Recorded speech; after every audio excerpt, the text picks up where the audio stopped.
Kunti ni. Sila kunti. Ui. Makan Oh. duduk dulu. Ni. Durian Sila. jatuh dari langit.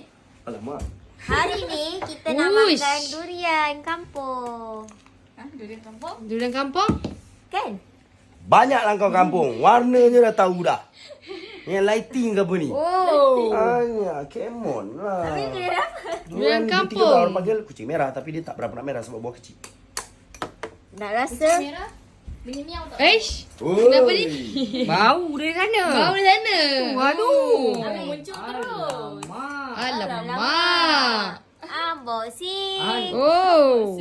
Dia tak sedih kalau dia. Oh. Durian kampung katanya Ze. Durian kampung. Dia kata. Durian yang korang tengok ada tu lah pokok kebun aku. Oh. Rasanya lah. Macam kau main hantar je. Tahu tiba-tiba mungkin pakcik aku belanja aku ke apa. Biasa kebun aku. Kebun yang mana? Kebun yang harta bagi you. Rumah jati. Macam tu.